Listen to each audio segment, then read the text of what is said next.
की कुशल चाहने वाले भृगु आदि मुनियों ने देखा कि अंग के चले जाने से अब पृथ्वी की रक्षा करने वाला कोई नहीं रह गया है।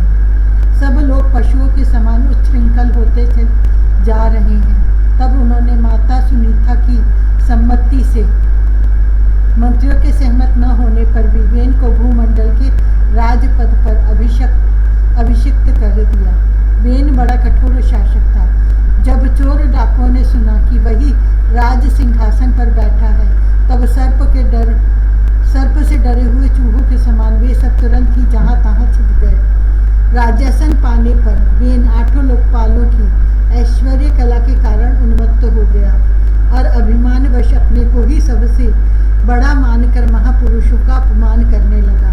वह ऐश्वर्य मद से अंधा हो रथ पर चढ़कर निरंकुश गजराज के समान पृथ्वी और आकाश को कंपाता हुआ सर्वत्र विचरने लगा। कोई भी द्विजाति वर्ण का पुरुष कभी किसी प्रकार का यज्ञ, दान और हवन न करे। अपने राज्य में यह ढिंडोरा पिटवाकर उसने सारे धर्म कर्म बंद करवा दिए। दुष्ट वेन का ऐसा अत्याचार देख सारे ऋषि मुनि एकत्र हुए और संसार पर संकट आया समझकर करुणावश आपस में कहने लगे, अहो, जैसे दोनों और जलती हुई लकड़ी के बीच में रहने वाली चींटी आदि जीव महान संकट में पड़ जाते हैं, वैसे ही इस समय सारी प्रजा एक और राजा के और दूसरी ओर चोर डाकुओं के अत्याचार से महान संकट में पड़ गई है। हमने अराजकता के भय से ही अयोग्य होने पर भी वेन को राजा बनाया था, किंतु अब उससे भी प्रजा को भय हो गया। ऐसी अवस्था में प्रजा को किस प्रकार सुख शांति मिल सकती है। सुनीता की कोख से उत्पन्न हुआ यह वेन स्वभाव से ही दुष्ट है, परंतु सांप को दूध पिलाने के समान इसको पालने वालों के लिए अनर्थ का कारण हो गया। हमने इसे प्रजा की रक्षा करने के लिए नियुक्त किया था, यह आज उसी को नष्ट करने पर तुला हुआ है। इतना सब होने पर भी हमें इसे समझाना अवश्य चाहिए। ऐसा करने से इसके किए हुए पाप हमें स्पर्श नहीं करेंगे। हमने जानबूझकर दुराचारी वेन को राजा बनाया था, किंतु यदि समझाने पर भी यह हमारी बात नहीं मानेगा तो लोक के धिक्कार से दग्ध हुए इस दुष्ट को हम अपने तेज से भस्म कर देंगे। ऐसा विचार करके मुनि लोग वेन के पास गए और अपने क्रोध को छिपाकर उसे प्रिय वचनों से समझाते हुए इस प्रकार कहने लगे। मुनियों ने कहा, राजन, हम आपसे जो बात कहते हैं उस पर ध्यान दीजिए। इससे आपकी आयु, श्री, बल और कीर्ति की वृद्धि होगी। तात यदि मनुष्य मन, वाणी, शरीर और बुद्धि से धर्म का आचरण करे तो उसे स्वर्ग आदि शोक रहित लोकों की प्राप्ति होती है। यदि उसका निष्काम भाव हो तब तो वही धर्म उसे अनंत मोक्ष पद पर पहुंचा देता है। इसलिए वीरवर, प्रजा का कल्याण रूप वह धर्म आपके कारण नष्ट नहीं होना चाहिए। धर्म के नष्ट होने से राजा भी ऐश्वर्य से च्युत हो जाता है। जो राजा दुष्ट मंत्री और चोर आदि से अपनी प्रजा की रक्षा करते हुए न्याय अनुकूल कर लेता है, वह इस लोक में और परलोक में दोनों जगह सुख पाता है। जिसके राज्य अथवा नगर में वर्णाश्रम धर्मों का पालन करने वाले पुरुष स्वधर्म पालन के द्वारा भगवान यज्ञ पुरुष की आराधना करते हैं, महाभाग अपनी आज्ञा का पालन करने वाले उस राजा से भगवान प्रसन्न रहते हैं, क्योंकि वे ही सारे विश्व की आत्मा और तथा संपूर्ण भूतों के रक्षक हैं। भगवान ब्रह्मादि जगदीश्वरों के भी ईश्वर हैं। उनके प्रसन्न होने पर कोई भी वस्तु दुर्लभ नहीं रह जाती। तभी तो इंद्रादि लोकपालों के सहित समस्त लोग उन्हें बड़े आदर से पूजोपहार समर्पण करते हैं। राजन, भगवान श्री हरि समस्त लोकपाल और यज्ञों के नियंता है। वे वेद त्रयी रूप, द्रव्य रूप और तपह स्वरूप हैं। इसलिए आपके जो देशवासी आपकी उन्नति के लिए अनेक प्रकार के यज्ञों से भगवान का यजन करते हैं, आपको उनके अनुकूल ही रहना चाहिए। जब आपके राज्य में ब्राह्मण लोग यज्ञों का अनुष्ठान करेंगे, तब उनकी पूजा से प्रसन्न होकर भगवान के अंश स्वरूप देवता आपको मन चाहा फल देंगे। अतः वीर, आपको यज्ञ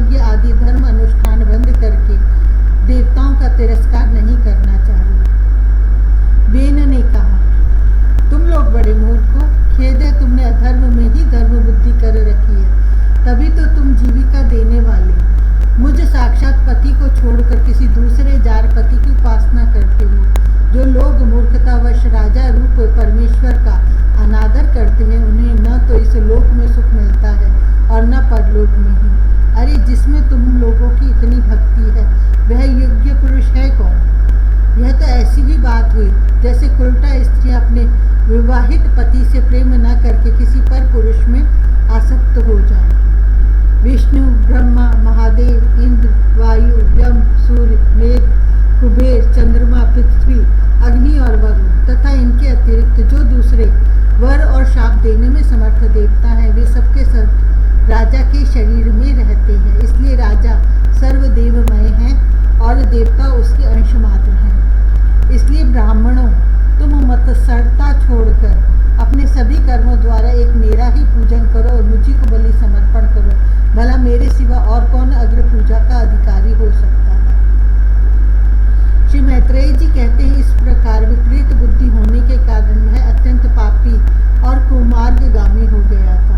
उसका पुण्य क्षीण हो चुका था। इसलिए मुनियों के बहुत विनय पूर्वक प्रार्थना करने पर भी उसने उनकी बात पर ध्यान न दिया। कल्याण रूप विदुर जी, अपने को बड़ा बुद्धिमान समझने वाले वेन ने जब उन मुनियों का इस प्रकार अपमान किया तब अपनी मांग को व्यर्थ हुई देख वे उस पर अत्यंत कुपित हो गए। मार डालो, इस स्वभाव से ही दुष्ट पापी को मार डालो। यदि जीता रह गया तो कुछ ही दिनों में संसार को अवश्य भस्म कर डालेगा। यह दुराचारी किसी प्रकार राज सिंहासन के योग्य नहीं है, क्योंकि यह निर्लज्ज साक्षात यज्ञपति श्री विष्णु भगवान की निंदा करता है। अहो, जिनकी कृपा से इसे ऐसा ऐश्वर्य मिला उन श्री हरि की निंदा अभागे वेन को छोड़कर और कौन कर सकता है? इस प्रकार अपने छिपे हुए क्रोध को प्रकट कर उन्होंने उसे मारने का निश्चय कर लिया। वह तो भगवान की निंदा करने के कारण पहले ही मर चुका था, इसलिए केवल हुंकारों से ही उन्होंने उसका काम तमाम कर दिया। जब मुनिगण अपने अपने आश्रमों को चले गए तब इधर वेन की शोकाकुला माता सुनीता मंत्र आदि के बल से तथा अन्य युक्तियों से अपने पुत्र के शव की रक्षा करने लगी। एक दिन वे मुनिगण सरस्वती के पवित्र जल में स्नान कर अग्निहोत्र से निवृत्त हो नदी के तीर पर बैठे हुए हरि चर्चा कर रहे थे। उन दिनों लोकों में आतंक फैलाने वाले बहुत से उपद्रव होते देखकर वे आपस में कहने लगे, आजकल पृथ्वी का कोई रक्षक नहीं है, इसलिए चोर डाकुओं के कारण उसका कुछ अमंगल तो नहीं होने वाला है। ऋषि लोग ऐसा विचार कर ही रहे थे कि उन्होंने सब दिशाओं में धावा करने वाले चोरों और डाकुओं के कारण उठी हुई बड़ी भारी धूल देखी। देखते ही वे समझ गए कि राजा वेन के मर जाने के कारण देश में अराजकता फैल गई है, राज्य शक्तिहीन हो गया है और चोर डाकू बढ़ गए हैं। यह सारा उपद्रव लोगों का धन लूटने वाले तथा एक दूसरे के खून के प्यासे लुटेरों का ही है। अपने तेज से तथा तपोबल से लोगों को ऐसी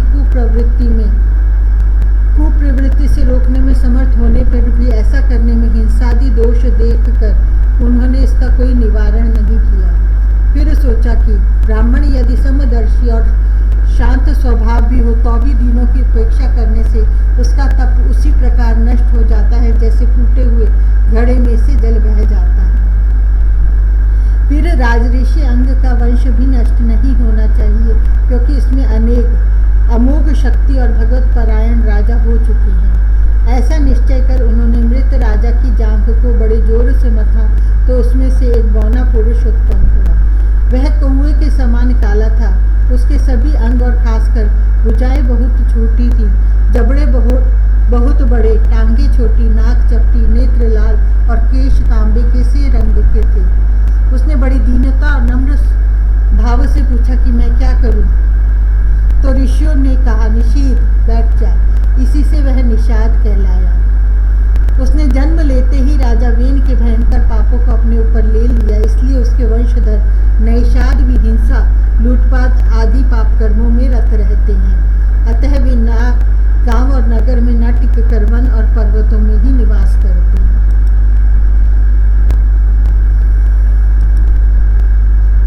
पंद्रहवां अध्याय। महाराज महाराज पृथु का आविर्भाव और राज्याभिषेक। श्री मैत्रेय जी कहते हैं, विदुर जी, इसके बाद ब्राह्मणों ने पुत्रहीन राजा वेन की भुजाओं का मंथन किया। तब उनसे एक स्त्री पुरुष का जोड़ा प्रकट हुआ। ब्रह्मवादी ऋषि उस जोड़े को उत्पन्न हुआ देख और उसे भगवान का अंश जान बहुत प्रसन्न हुए और बोले। ऋषियों ने कहा, यह पुरुष भगवान विष्णु की विश्वपालिनी कला से प्रकट हुआ है और यह स्त्री उन परम पुरुष की अनपायिनी कभी अलग न होने वाली शक्ति लक्ष्मी जी का अवतार है। इनमें से जो पुरुष है वह अपने सुयश का प्रथम विस्तार करने के कारण परम यशस्वी पृथु नामक सम्राट होगा। राजाओं में यही सबसे पहला होगा। यह सुंदर दांतों वाली एवं गुण और आभूषणों को भी विभूषित करने वाली सुंदरी इन पृथु को ही अपना पति बनाएंगी। इसका नाम अर्ची होगा। पृथु के रूप में साक्षात श्री हरि के अंश ने ही संसार की रक्षा के लिए अवतार लिया है और अर्ची के रूप में निरंतर भगवान की सेवा में रहने वाली उनकी नित्य सहचरी श्री लक्ष्मी जी ही प्रकट हुई हैं। श्री मैत्रेय जी कहते हैं, विदुर जी, उस समय ब्राह्मण लोग पृथु की स्तुति करने लगे। श्रेष्ठ गंधर्वों ने गुणगान किया, सिद्धों ने पुष्पों की वर्षा की, अप्सराएं नाचने लगी। आकाश में शंख तुरही मृदंग और दुंदुभी आदि बाजे बजने लगे। समस्त देवता ऋषि और पितर अपने अपने लोकों से वहां आए। जगत गुरु ब्रह्मा जी देवता और देवेश्वरों के साथ पधारे। उन्होंने वेन कुमार पृथु के दाहिने हाथ में भगवान विष्णु की हस्तरेखाएं और चरणों में कमल का चिन्ह देखकर उन्हें श्री हरि का ही अंश समझा, क्योंकि जिसके हाथ में दूसरी रेखाओं से बिना कटा हुआ चक्र का चिन्ह होता है वह भगवान का ही अंश होता है। वेदवादी ब्राह्मणों ने महाराज पृथु के अभिषेक का आयोजन किया। सब लोग उसकी सामग्री जुटाने में लगे गए। उस समय नदी, समुद्र, पर्वत, सर्प, गौ, पक्षी, मृग, स्वर्ग, पृथ्वी तथा अन्य सब प्राणियों ने भी उन्हें तरह तरह के उपहार भेंट किए। सुंदर वस्त्र और आभूषणों से अलंकृत महाराज पृथु का विधिवत राज्य अभिषेक हुआ। उस समय अनेकों अलंकारों से सजी हुई महारानी अर्ची के साथ वे दूसरे अग्निदेव के सदृश जान पड़ते थे। वीर विदुर जी, उन्हें कुबेर ने बड़ा ही सुंदर सोने का सिंहासन दिया तथा वरुण ने चंद्रमा के समान श्वेत और प्रकाशमय छत्र दिया, जिससे निरंतर जल की कुइयां झड़ती रहती थीं। वायु ने 2 चंवर, धर्म ने कीर्तिमयी माला, इंद्र ने मनोहर मुकुट, यम ने दमन करने वाला दंड, ब्रह्मा ने वेदमय कवच, सरस्वती ने सुंदर हार, विष्णु भगवान ने सुदर्शन चक्र, विष्णु प्रिया लक्ष्मी जी ने अविचल संपत्ति, रुद्र ने 10 चंद्राकार चिन्हों से युक्त कोश वाली तलवार, अंबिका जी ने 100 चंद्राकार चिन्हों वाली ढाल, चंद्रमा ने अमृतमय अश्व, त्वष्टा विश्वकर्मा ने सुंदर रथ, अग्नि ने बकरे और गौ के सींगों का बना हुआ सुदृढ़ धनुष, सूर्य ने तेजोमय बाण, पृथ्वी ने चरण स्पर्श मात्र से अभिष्ट स्थान पर पहुंचा देने वाली योगमायी पादुकाएं, आकाश के अभिमानी ध्यो देवता ने नित्य नूतन पुष्पों की माला, आकाश विहारी सिद्ध गंधर्व आदि ने नाचने, गाने, बजाने और अंतर्धान हो जाने की शक्तियां, ऋषियों ने अमोघ आशीर्वाद, समुद्र ने अपने से उत्पन्न हुआ शंख तथा 7 समुद्र, पर्वत और नदियों ने उनके रथ के लिए बेरोक टोक मार्ग उपहार में दिए। इसके पश्चात सूत, मागध और वंदीजन उनकी स्तुति करने के लिए उपस्थित हुए। तब उन स्तुति करने वालों का अभिप्राय समझकर वेन पुत्र परम प्रतापी महाराज पृथु ने हंसते हुए मेघ के समान गंभीर वाणी में कहा। पृथु ने कहा, सौम्य सूत, मागध और वंदीजन, अभी तो लोक में मेरा कोई भी गुण प्रकट नहीं हुआ, फिर तुम किन गुणों को लेकर मेरी स्तुति करोगे? मेरे विषय में तुम्हारी वाणी व्यर्थ नहीं होनी चाहिए, इसलिए मुझसे भिन्न किसी और की स्तुति करो। मृदुभाषियों, कालांतर में जब मेरे अप्रकट गुण प्रकट हो जाएं, तब भरपेट अपनी मधुर वाणी से मेरी स्तुति कर लेना। देखो, शिष्ट पुरुष पवित्र कीर्ति श्री हरि के गुणानुवाद के रहते हुए तुच्छ मनुष्यों की स्तुति नहीं किया करते। महान गुणों को धारण करने में समर्थ होने पर भी ऐसा कौन बुद्धिमान पुरुष है जो उनके न रहने पर भी केवल संभावना मात्र से स्तुति करने वालों द्वारा अपनी स्तुति कराएगा। यदि यह विद्याभ्यास करता तो इसमें अमुक अमुक गुण हो जाते। इस प्रकार की स्तुति से तो मनुष्य की वंचना की जाती है। वह मंदमती यह नहीं समझता कि इस प्रकार तो लोग उसका उपहास ही कर रहे हैं। जिस प्रकार लज्जाशील उदार पुरुष अपने किसी निंदित पराक्रम की चर्चा होना बुरी समझते हैं, उसी प्रकार लोक विख्यात समर्थ पुरुष अपनी स्तुति को भी निंदित मानते हैं। सूतगण, अभी हम अपने श्रेष्ठ कर्मों के द्वारा लोक में अप्रसिद्ध ही हैं। हमने अब तक कोई भी ऐसा काम नहीं किया है जिसकी प्रशंसा की जा सके। तब तुम लोगों से बच्चों के समान अपनी कीर्ति का किस प्रकार गान करावे।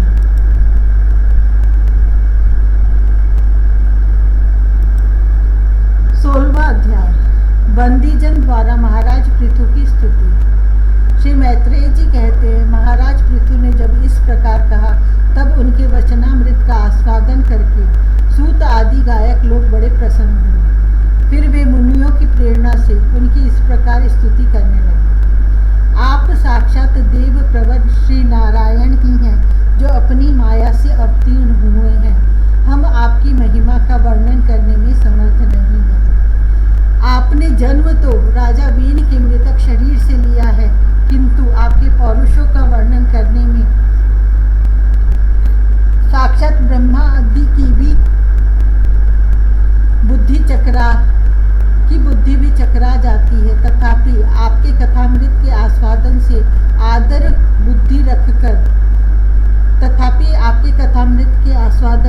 बुद्धि रखकर मुनियों के उपदेश के अनुसार उन्हीं की प्रेरणा से हम आपके परम प्रशंसनीय कर्मों का कुछ विस्तार करना चाहते हैं। आप साक्षात श्री हरि के कलावतार हैं और आपकी कीर्ति बड़ी उदार है। ये धर्मधारियों में श्रेष्ठ महाराज पृथु लोक को धर्म में प्रवृत्त करके धर्म मर्यादा की रक्षा करेंगे तथा उसके विरोधियों को दंड देंगे। ये अकेले ही समय समय पर प्रजा के पालन पोषण और अनुरंजन आदि कार्य के अनुसार अपने शरीर में भिन्न भिन्न लोकपालों की मूर्ति को धारण करेंगे तथा यज्ञ आदि के प्रचार द्वारा स्वर्ग लोक और दृष्टि की व्यवस्था द्वारा भूलोक दोनों का ही हित साधन करेंगे। ये सूर्य के समान अलौकिक महिमान्वित प्रतापवान और समदर्शी होंगे। जिस प्रकार सूर्य देवता 8 महीने तपते रहकर जल खींचते हैं और वर्षा ऋतु में उसे उंडेल देते हैं, उसी प्रकार ये कर आदि के द्वारा कभी धन संचय करेंगे और कभी उसका प्रजा के हित के लिए व्यय कर डालेंगे। ये बड़े दयालु होंगे। यदि कभी कोई दीन पुरुष इनके मस्तक पर पैर भी रख देगा तो भी ये पृथ्वी के समान उसके इस अनुचित व्यवहार को सदा सहन करेंगे। कभी वर्षा न होगी और प्रजा के प्राण संकट में पड़ जाएंगे तो ये राजवेशधारी श्री हरि इंद्र की भांति जल बरसाकर अनायास ही उसकी रक्षा कर लेंगे। ये अपने अमृतमय मुख चंद्र की मनोहर मुस्कान और प्रेम भरी चितवन से संपूर्ण लोगों को आनंदमग्न कर देंगे। इनकी गति को कोई समझ न सकेगा। इनके कार्य भी गुप्त होंगे और उन्हें संपन्न करने का ढंग भी बहुत गंभीर होगा। इनका धन सदा सुरक्षित रहेगा। ये अनंत महात्म्य और गुणों के एकमात्र आश्रय होंगे। इस प्रकार मनस्वी पृथु साक्षात वरुण के ही समान होंगे। महाराज पृथु वीन रूप अरणि के मंथन से प्रकट हुए अग्नि के समान है। शत्रुओं के लिए ये अत्यंत दुर्धर्ष और दुस्सह होंगे। ये उनके समीप रहने पर भी सेनादि से सुरक्षित रहने के कारण बहुत दूर रहने वाले से होंगे। शत्रु कभी इन्हें हरा न सकेंगे। जिस प्रकार प्राणियों के भीतर रहने वाला प्राण रूप सूत्रात्मा शरीर के भीतर बाहर के समस्त व्यापारों को देखते रहने पर भी उदासीन रहता है, उसी प्रकार ये गुप्तचरों के द्वारा प्राणियों के गुप्त और प्रकट सभी प्रकार के व्यापार देखने पर भी अपनी निंदा और स्तुति आदि के प्रति उदासीनवत रहेंगे। ये धर्म मार्ग में स्थित रहकर अपने शत्रु के पुत्र को भी दंडनीय न होने पर कोई दंड न देंगे, और दंडनीय होने पर तो अपने पुत्र को भी दंड देंगे। भगवान सूर्य मानसोत्तर पर्वत तक जितने प्रदेश को अपनी किरणों से प्रकाशित करते हैं, उस संपूर्ण क्षेत्र में इनका निष्कंटक राज्य होगा।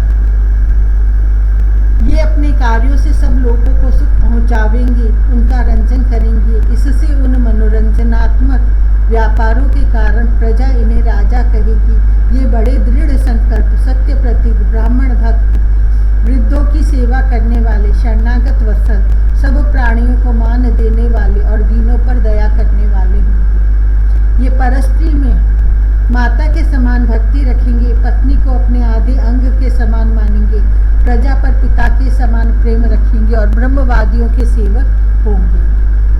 दूसरे प्राणी इन्हें उतना ही चाहेंगे जितना अपने शरीर को। ये सुहृदों के आनंद को बढ़ाएंगे।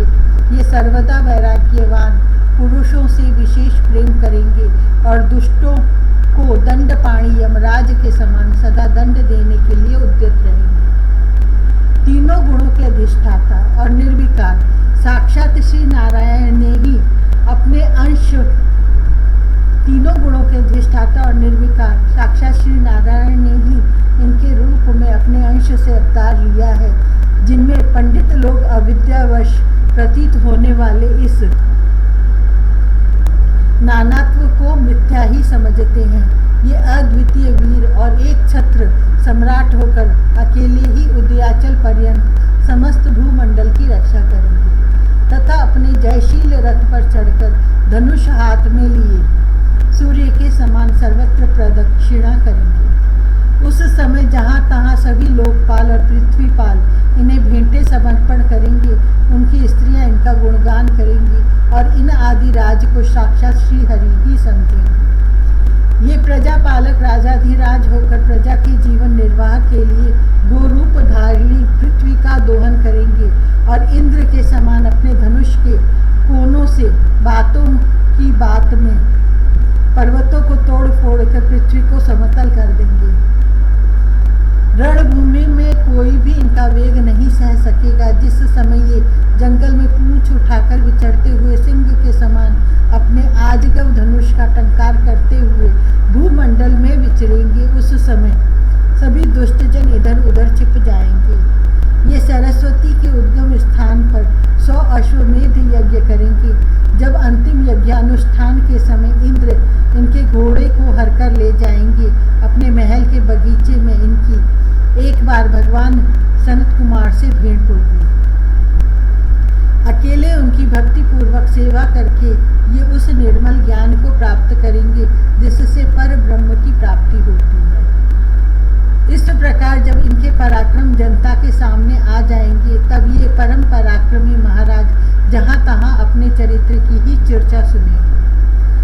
इनकी आज्ञा का विरोध कोई भी न कर सकेगा और ये सारी दिशाओं को जीतकर और अपने तेज से प्रजा के क्लेश रूप कांटे को निकालकर संपूर्ण भूमंडल के शासक होंगे। उस समय देवता और असुर भी इनके विपुल प्रभाव का वर्णन करेंगे।